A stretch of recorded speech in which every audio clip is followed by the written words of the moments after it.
রাষ্ট্রীয় অতিথি ভবন পদ্মায় অপপ্রচার এবং বিভ্রান্তি নিয়ে বিদেশি কূটনীতিকদের সাথে বৈঠক শেষে সাংবাদিকদের সাথে ব্রিফ করছেন পররাষ্ট্র উপদেষ্টা তৌহিদ হোসেন। আমরা সরাসরি চলে যাচ্ছি সেখানে।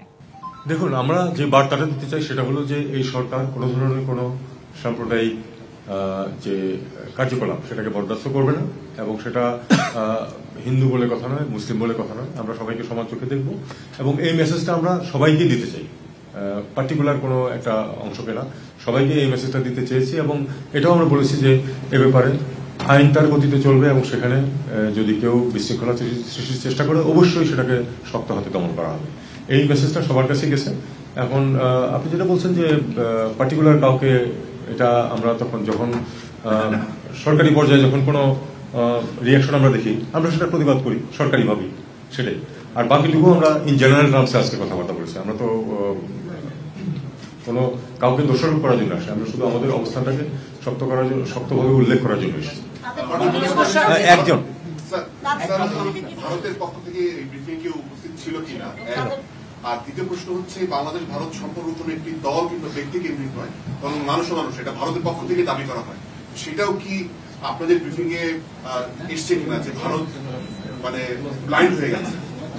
না, আজকের ব্রিফিং এ নিঃসন্দেহে ভারতকে নিয়ে আমি কিছু বলিনি ওইভাবে। আমি মিডিয়ার সম্বন্ধে বলেছি এবং ভারতীয় দূতাবাসের প্রতিনিধি ছিল। মাননীয় উপদেষ্টা, এদিকে আজকে তো মিডিয়া নিয়ে কথা হয়েছে, পাশাপাশি আমরা যেটা দেখেছি জেনেভায় হিউম্যান রাইটস কাউন্সিলের যে আলোচনা, সেখানে কিন্তু এই যে ইন্ডিয়ান মিডিয়া বা অন্যান্য মিডিয়াতে যে জিনিসগুলো আসছে তার একটা রিফ্লেকশন দেখি। আবার all party parliamentary group for Commonwealth, সেখানে এক ধরনের রিপোর্টে এটা আছে এবং দেখা যাচ্ছে সর্ট অফ মিডিয়ার উপর বেস করে এক ধরনের এলিগেশন বা এক ধরনের করতেছে। এই বিষয়গুলো কি আজকে আপনারা তুলেছিলেন? ইউরোপ সহ ওয়েস্টার্ন এবং স্পেসিফিক্যালি এই বিষয়টা আমরা তুলিনি। এই বিষয়টা আমরা সংশ্লিষ্ট দেশের সাথে তুলব, কারণ অল পার্টি পার্লামেন্টারি গ্রুপ যেটা তো ব্রিটেনের, আমি তো অন্যদেরকে সেটা বলে লাভ নেই। ব্রিটেনের সাথে আমরা এই ইস্যুটা তুলব। আপনারা দেখেছেন যে অত্যন্ত একপেশে একটা রিপোর্ট তারা দিয়েছে, মানে 4টা নির্বাচনকে মোটামুটি তারা এক পর্যায়ে ফেলেছে। 3বার পুনর্নির্বাচিত হয়েছে। সেই নির্বাচনটা কি মানের হয়েছে সেটা একটি শব্দ সেখানে নেই। 1500 ছেলে মেয়েকে হত্যা করা হয়েছে, একটা শব্দ উল্লেখ নেই সেখানে এখানে।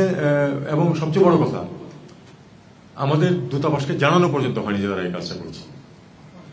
একটা কথা এখানে প্রণিধানযোগ্য, সেটা হলো আমি যেটুকু খোঁজ দিয়ে দেখেছি সেটা হলো যে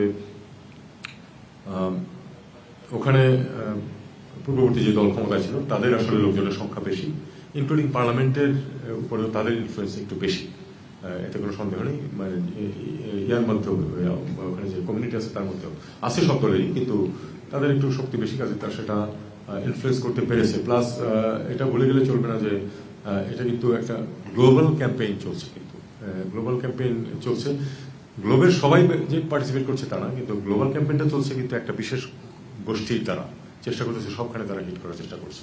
সেটা আমাদের তাদের রিচ বেশি, এটা কোনো সন্দেহ।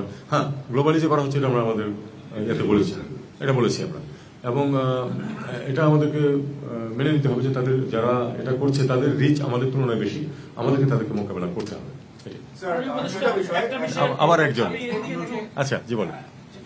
আপনি তো কালকে একটা ভিডিও বোধহয় আপনি দেখেছেন যে আমাদের সুতারকান্দি বর্ডারে নগদের সর্বোচ্চ বার 167 টাকা রিচার্জে পাবেন 1 লাখ টাকা পুরস্কার। আরো আছে প্রতি সপ্তাহে পুরস্কার ও ক্যাশব্যাক। তারা বাংলাদেশের বর্ডার ডিঙ্গারে ঢুকে যাওয়ার চেষ্টা করেছে, যে এই যে প্রভোকেশন, এটাকে আপনি আসলে কিভাবে দেখেন? এটাকে আমি একটা প্রভোকেশন হিসাবে দেখি। প্রভোকেশন দেওয়ার মতো লোকজন তো আছে, এতে তো কোনো সন্দেহ আমরা দেখতে পাচ্ছি, চারদিকে দেখতে পাচ্ছি প্রভোকেশন, এবং এটাকে আমরা প্রভোকেশন হিসাবেই দেখবো যতক্ষণ পর্যন্ত না প্রকৃত প্রস্তাবে তারা বাংলাদেশে প্রবেশ করতে সক্ষম হয়। বিএসএফ সেখানে তাদেরকে থামাতে সক্ষম হয়েছিল। প্রোটেস্ট তারা করতেই পারে, তারা যেটা মনে করে, তাদের দেশের আইনেও সেটা অ্যালাউ করে।